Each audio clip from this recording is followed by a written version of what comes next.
Law college पहुंची महिला आयोग की टीम।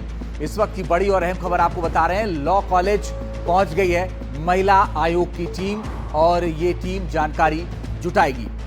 5 सदस्यों वाली एसआईटी मामले की जांच में लगातार जुटी हुई है। आज केंद्रीय मंत्री सुकांत मजूमदार को छोड़ा गया है। बीजेपी के निशाने पर मुख्यमंत्री ममता बनर्जी लगातार हैं और इस वक्त कांग्रेस के बहुत ही वरिष्ठ नेता अधीर रंजन चौधरी जी फोन लाइन पर जुड़ गए।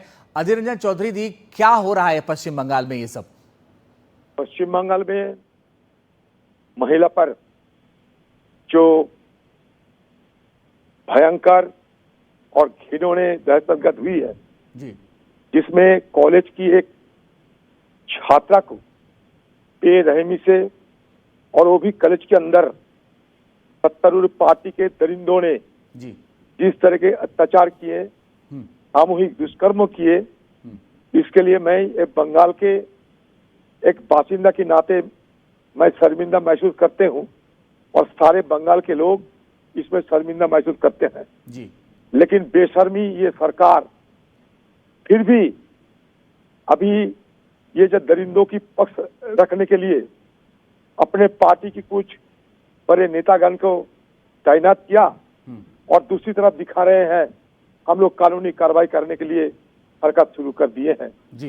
बंगाल में 7 महीने 8 महीने पहले आरजी कर की एक मेडिकल कॉलेज के अंदर एक छात्रा को और एक डॉक्टर को इस तरीके से बेरहमी से ये सामूहिक दुष्कर्म और खून भी कर चुके गए थे और 7 महीने बाद तुरंत इस लॉ कॉलेज और दोनों ही कलकत्ता के अंदर और जहां मुख्यमंत्री खुद रहती है और वो भी एक महिला मुख्यमंत्री। बिल्कुल, ये सवाल है और मैं अधीर रंजन चौधरी जी जानना चाहता हूं कि क्या ममता बनर्जी को इस्तीफा देना चाहिए जो बीजेपी का स्टैंड। मैं आपके पास लौट रहा हूं सर। इस वक्त दिलीप घोष जी मेरे साथ जुड़ गए हैं, भारतीय जनता पार्टी के बहुत ही वरिष्ठ नेता हैं और लगातार पश्चिम बंगाल में काम कर रहे हैं। दिलीप घोष जी, क्या हो गया? एक के बाद एक घटनाएं पश्चिम बंगाल में। देखिए, बंगाल में लॉ एंड ऑर्डर कहाँ पहुंचा है, ये लॉ कॉलेज का ये घटना से हम सबको पता चलता है। हेल्थ डिपार्टमेंट की स्थिति क्या दुर्दशा है, ये आरजी कर मामले में जब ड्यूटी में रहने वाली डॉक्टर के साथ इस प्रकार सामूहिक दुष्कर्म होता है उसे पता चल जाता है। और लॉ कॉलेज की एक छात्रा को बुला करके उनके ट्रेड यूनियन के लीडर, उनके स्टूडेंट लीडर उनके साथ ऐसा दुष्कर्म करता है तो लॉ एंड ऑर्डर का सिचुएशन भी पता चल जाता है। 7 दिन पहले एक बाई इलेक्शन हुआ, उसमें विजय जुलूस निकाला टीएमसी के लोग, उनके और बूथ प्रेसिडेंट बम लेकर रास्ता में निकले और मारे तो एक क्लास 6 की छात्रा की डेथ हो गया। तो आप समझ सकते हैं यहाँ की क्या हालत है। और टीएमसी का झंडा लेके कोई भी कितना भी बड़ा एंटी सोशल कोई भी हो कुछ भी कर सकता है, कोई बोलने वाला नहीं। ममता बनर्जी का कोई स्टेटमेंट आया नहीं अभी तक इस घटना को लेकर के। पीछे पता चल रहा है उनका मनसूबा भी पता चल जाती है और सरकार कहाँ है, law and order. Dilip Ghosh ji, मैं माफी के साथ थोड़ा सा समय कम है, इसलिए आपका आंदोलन आगे कैसे जारी रहने वाला है? देखिए, आंदोलन करना बंगाल में तो करते ही रहते हैं, पार्टी पूरा उतरा है। हम भी अभी भी हमारे स्टेट प्रेसिडेंट जेल में है आंदोलन करके। आरजी कर को लेकर के 6 महीना तक आंदोलन चला, सारा जाम रहा, लेकिन टस के मत नहीं हुई। जो चाहते थे वही करा लिए, लोगों को बचाव भी कर लिए, अभी बचाव करने में लगे हैं उनकी पार्टी के लोग। अलग अलग स्टेटमेंट उनके नेता लोगों का आ रहा है। दिलीप घोष जी, टीएमसी का ये बयान आया था, उन्होंने कहा था कि एंटी अपराजिता बिल पर बीजेपी खामोश है, ये दुर्भाग्यपूर्ण है। यानी बिल से क्या होगा? कानून का कोई कमी है क्या? इसी कानून के आधार पर दिल्ली में फांसी हो सकती है, हैदराबाद में हो सकता है, तो बंगाल में क्यों नहीं फांसी होता है किसी का जी? पिछले एक सप्ताह में एक न्यूज आया, एक जिला में 500 महिलाएं जो गृहबधू है वो गायब है, कोई खबर नहीं है। एक जिला में एक महीना में इतना बड़ा घटना हो जाता है, तो आप समझ सकते हैं बंगाल में महिलाओं की क्या स्थिति है, लॉ एंड ऑर्डर कहाँ है और खामोश है।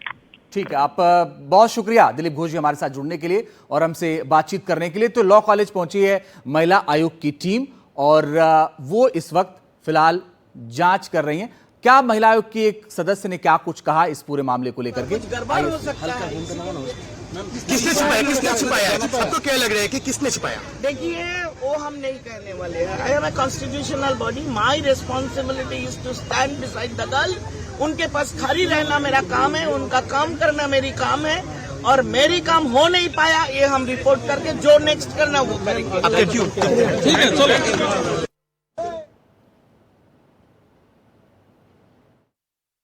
ये हमें ना विक्टिम विक्टिम से मिलने दे रहा, ना हमें क्राइम सीन दिखाया, ना कोई फोटोग्राफ लेने दिया। पुलिस का कोऑपरेशन में लिमिटेशन है, वो नहीं चाहते कि हम विक्टिम से बात करें, उसके परिवार से बात करें, उसके पास खड़ी रहे।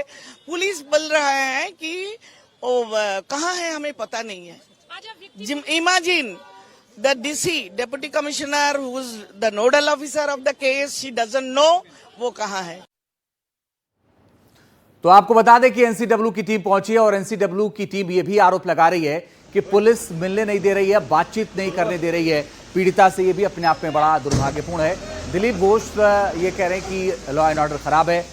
कांग्रेस भी ये कह रही है, अधीर रंजन चौधरी भी ये कह रहे हैं कि महिला मुख्यमंत्री के राज में महिला सुरक्षित नहीं है। ये बहुत दुर्भाग्यपूर्ण है।